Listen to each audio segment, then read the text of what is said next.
I feel confident because I'm the best player in the world.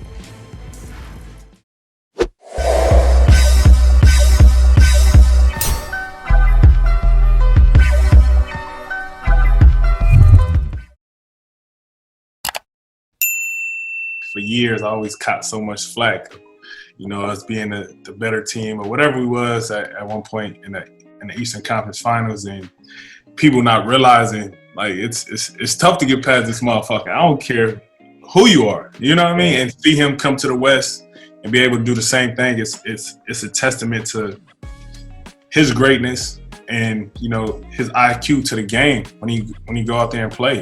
I remember you said 16 when we went to the Eastern Conference Finals.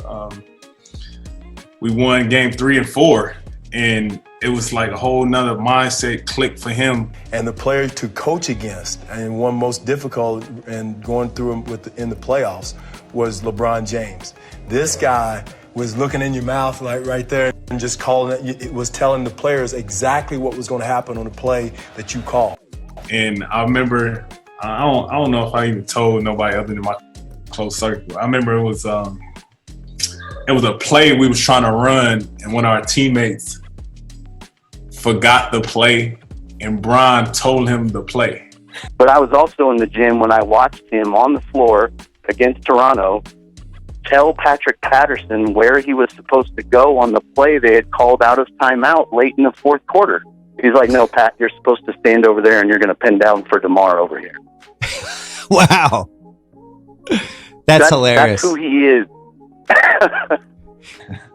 Like, it was some crazy shit. It was some crazy stuff. We called it a play. He was like, "What?" And Bron told him what our play was. And it just shows you like how locked in this dude be when it comes to winning time, man. And you see it when he out there on both ends, man. But that changed, and you know this. Like we beat him a couple times when he was in Cleveland. He was not that way. I've never seen a change in a player. I knew we were in trouble in Miami when we were coaching. When he was in Cleveland, he was just playing basketball. Right. We get to Miami now, and he's calling our plays out. He's staring over at our bench. Yeah. He's reading stuff, and I remember saying, "Oh, this is not good." There are a lot, and Dwayne brings it up. When you're drawing a play in a timeout, as an opposing coach that one guy can screw things up for you.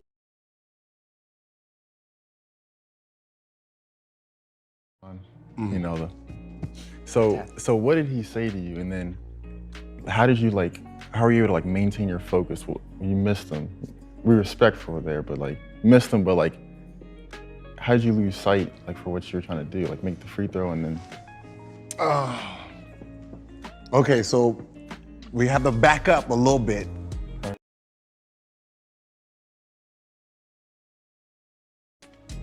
Because I was balling. Looking to inbound, Arenas puts up the three. Bang! Gilbert Arenas ties the game. And a timeout. I was balling that fourth quarter, and miracle comeback. I'm down 3. I hit almost like a 30-footer to take us to overtime. Kind of got a little tired in overtime, but got to the free throw line. It's butter. Game's over. We're up 1. I'm about to hit these 3. This is easy. And LeBron comes by and taps you on the chest and whispers something to you. What did he tell you? He said, "If you miss these free throws, you know who's going to win it." And when he tapped me, and he's like, "If you miss these, that's game." And for that 1 second, I became human and thought about it. All right, now, what makes it worse is this. So because we gamble at LeBron's house, me, Damon Jones, that was our group. Right. So Damon Jones is horrible. Horrible. He was horrible at cards. So he owed me money. So I always used to say, every time we played them, I always used to scream out, The landlord needs his rent money. Right. So like every time we came to town, shoot around them, name, I'm yelling it. Like that's all I yell. So I told the coach, hey, anytime you put Damon Jones in, I'm going 1-4 flat. He owes me money. Until he pays me my money, 1-4 flat. He's gonna be a liability out on this court. And that's what I did every time he came in, 1-4 flat. So he stopped playing. So he doesn't even play in game 6. So when he whispers, you know who's gonna hit it, everybody assumed it was him. I knew what he was talking about. You know, and it had me thinking about it.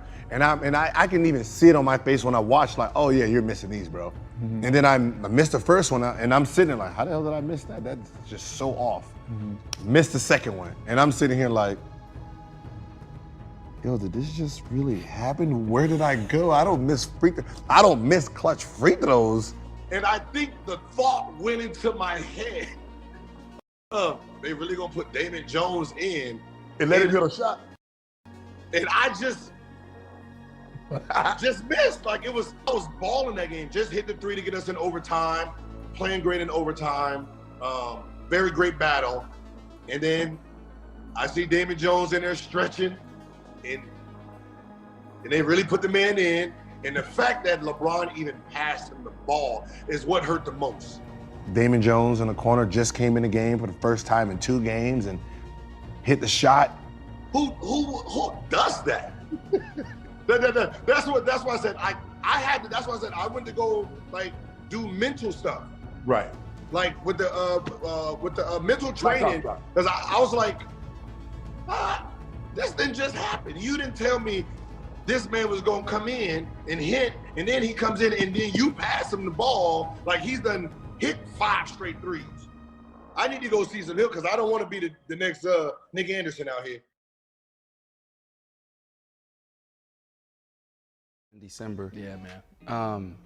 How's he still, like what makes him special?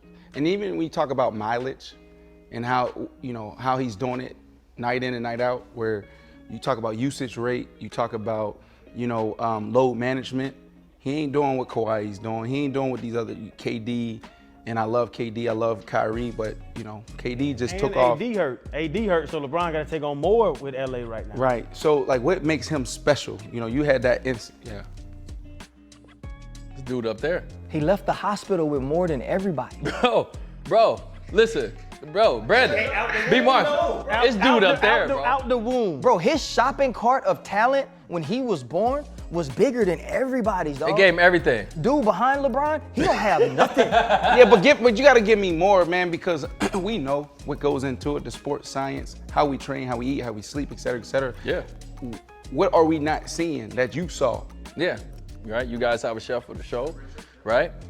We understand about putting in your body. We understand about the training that you need as athletes, former athletes. We understand something, man. I've watched this guy, and I see him take care of his body. I see him own it 100%. But I've also know that guys can roll their ankle and be out 4 weeks.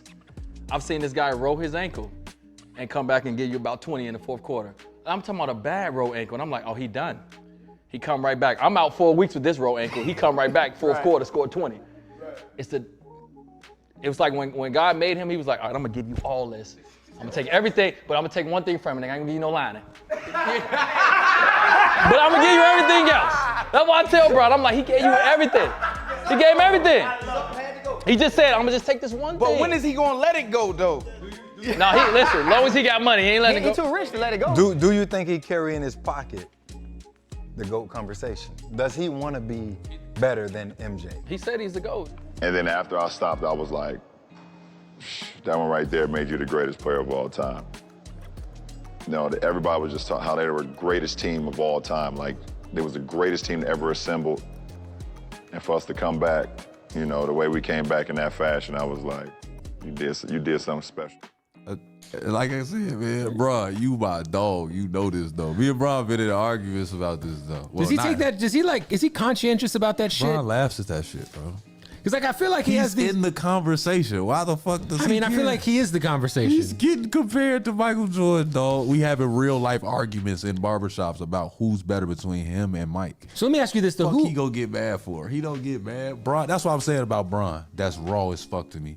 Cause me personally, I would be like, Mike got to play me one-on-one. Most people want to be the GOAT and you can't get there, right? We fall short. We run out of talent. I ran out of talent. Injuries or whatever. LeBron is actually there. Do you think that takes away, do you think having this conversation sometimes takes away from what LeBron has accomplished? Yes, because he's not done. And we're talking about everything he's doing now, right? We talk about the GOAT, the greatest of all time. That's when a player is done, and now you can put their resume versus the next resume. Right now, we've been talking about LeBron as a GOAT since 2010.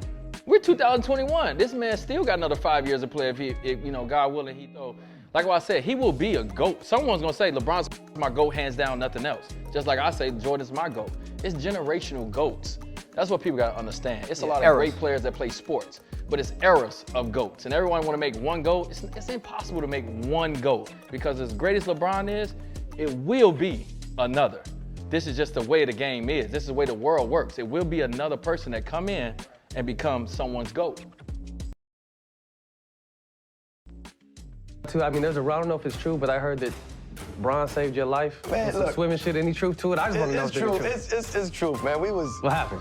We was in like the little grotto, like in the Bahamas. You know, you can swim underneath. Because Jack is great to get in the bathtub, so you can't swim neither. I can swim, but I'm gonna tell you some real shit. I can survive. Okay, that's I can important. survive. That's what you need. So we in there, and we trying to get back. Everybody swimming back to the boat, but I'm snorkeling too. We snorkeling on the way back, and my head is in the water. And I'm snorkeling, and I look up, and every time I look up out the water, the boat is further and further away. No. And I'm getting pushed by the current. The undertow. Yo, like, niggas is looking at me like I'm joking. I'm like, yo, I need help. Like this, I'm swimming, I'm like this. I'm trying to hold on to a rock. You was exhausted. I was exhausted. I'm like, I ain't gonna fight that current like that. So one guy was like, just don't fight it. You know what I'm saying? Let it, just go with it. Go with the flow. And I see Bron jump in the water. He just, you know, Aquaman jump in the water. Because D Wade was right in front of me. He got on right before me. So I'm thinking D going come back, but I know D ain't rocking with the water like that. You know? So D over there he like, yo, go get him. Like, go get him. And I just see Bron just coming like, I got you, champ, I got you. Grabbed me, and we went back to the boat, man. So, all purpose. LeBron is all purpose. Lifeguard, all kind of shit. But it's crazy because he's very good at a lot of shit. Like, I don't give a fuck what it is. He's gonna be successful at that. He's gonna figure it out. He's one of them people. He's just one of them natural freaks, man. I call him a lab baby, man. He was built in the lab.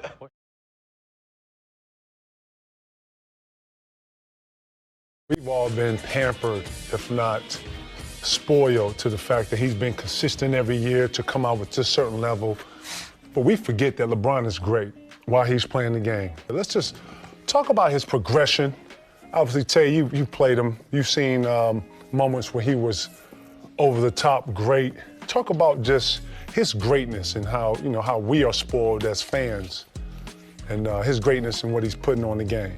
You know what, from the time that he first came in the league, his debut in Sacramento where he was attacking the rim with, ferocity and finishing. And as you can see here, when he had that phenomenal second half against us, it's like he just hit a turbo button. Man. We in quicksand. Yeah. We went to 5th straight conference finals at that moment. We didn't play 500 games in 5 seasons. Right. We in quicksand, my man putting the turbo button on, and he's still doing that. It's like he hitting the R1 on you. He's still hitting the turbo button to this day. May 31st, 2000, the Eastern Conference Finals. The series was tied 2-2. Being in the Palace of Auburn Hills in the playoffs, that's one of the most hostile environments to be in. You just feel like it's just you 12 against the whole city of Detroit. The night at the Palace of Auburn Hills when LeBron went nuts in the fourth quarter in overtime. And I always have to look back and say, now what was it? It was like 25 straight points and 29 out of 30 or something like that. But it was one of those times where we're doing the show from the arena because it was the conference finals. and we're on the set, and Kenny and Chuck are there, and it was the only time I've seen him speechless. I wanted to put the responsibility on myself and have me answer the call. Here's James. Yes, and a count. The Cavaliers down by 1. Still defending on James. The defense was flat. Basically just gave him one of my left to right crossovers. Once I seen I had him off balance, I wanted to try to be aggressive as I could to make Tay not even thinking about, coming over and try to block the shot. LeBron with the step back stuff. He has been spectacular. As the fourth quarter started running down, it got to a point where I said, we've come this far. There's no looking back now. As a leader, I can't allow my team to fail. Down to 10. James with the step. This has been something. The zone. All you're thinking about is your next make. Here's James. He scored 15 of the last 16 points. Everything is working, so now you have the defense off balance. They don't know if you're going to pull up and shoot a jump shot. They don't know if you're going to shoot a fadeaway. Shot clock to 5. James has to fire and scores. Oh my! LeBron James, he has scored the last 20 of the Cavs' last 21 points. I think we've gone from having a winner in this game to having a survivor. It's one thing to leave a fan speechless, but when you leave a player speechless, because they've been there, they know what it takes to play in a playoff game, what it takes to win. And when they see a player doing it to that level that LeBron did that night, and they're just like, I was getting that look. But as we were watching it, it was just like shake your head, jaw dropping. Wow. It was like, who's going to dig down to win this basketball game? Believe it. He scored the last 24 of the last 25. Jumps up a 3. It's through. 46 points for LeBron James. He has scored the last 27 of the last 28. 24 seconds to go in double OT. Baseline left sheet. Turnaround got blocked. No foul. Cavaliers at possession with 11.4 to go. Set it here. Bring LeBron to the top. Make sure you drive it. That's the last shot. That's what I stay after practice for, and this is what I be in the weight room for. That if it's that one game where you need to use every little bit of energy to help your team win. James working it down. 5 seconds. 4, 3. James scores, and the Cavaliers come away with an improbable victory here at the Palace. He had a magical game against the Pistons. Because you played against Jordan when he was, do you see the same velocity? You see similarities there? LeBron James always came to the game with the same thing that you came to the game with, where he was concerned about others, right? Not only did he have to score, but he also had to make this one better, and he had the responsibility. Jordan, Kobe, took it on himself. Those guys, they come to the game and it's like, okay, how many points you need to win? 40, right? Oh, 41 good enough? All right, tomorrow I'm gonna get 50. Oh, 50 ain't good enough? Okay, I can get 60. 48. He had 48. 48 points for LeBron James. He scored 29 of the last 30. One of the great performances of all time. Man, And we've been spoiled. We have. it's just been remarkable what he's been able to do. And not only that, he came into the league with a lot on his shoulders. Like LeBron, he's a cool guy. he guy that actually, for me, when I first met him, he came to a couple of my games. Just real down to earth, approachable. Gave me a lot of mental, nuggets that I could take with me as I started my own NBA career. And obviously as a basketball player, the dude's amazing. So somebody that has a lot of pressure on him and somehow seems to keep getting better. I know how we felt playing against Jordan. Like, Jordan was the most dominant player in our era, and we would talk for hours on the phone watching him play, against another team, you know, just admiring him play. But at the same time, it was like there were things that he did in the air that we just couldn't do. And I look at LeBron James in this era, and I say he's doing things that, you know, y'all just can't do. How do y'all feel about LeBron? And then we can talk about how we talked about Jordan. I'd say in terms of, you know, one guy being able to change the course of a game the way he can. He controls the pace. Sometimes how great a defense you play on him. And sheer strength and power to get to the basket. He's obviously developed that outside game that keeps you honest.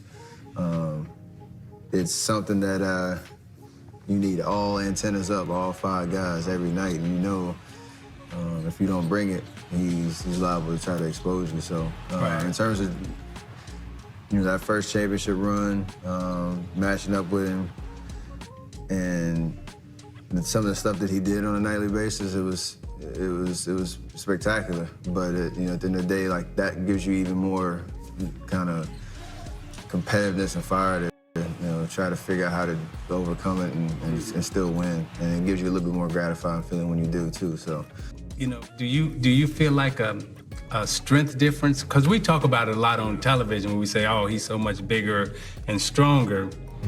But I don't know what it's like to feel it. Can you like describe? Oh, you can feel it, especially on the block in transition. You just, and all steps are small, but they're so quick. You know, it's incredible. I remember one time in the finals, I got the ball on a break, and Andre was behind me, Iguodala, and LeBron was chasing me. He said, "You better dunk it. You better dunk it." So I went up to flush it, and I almost killed myself because I was nervous. LeBron was gonna come by and just said, "You better dunk it," because he was coming full speed.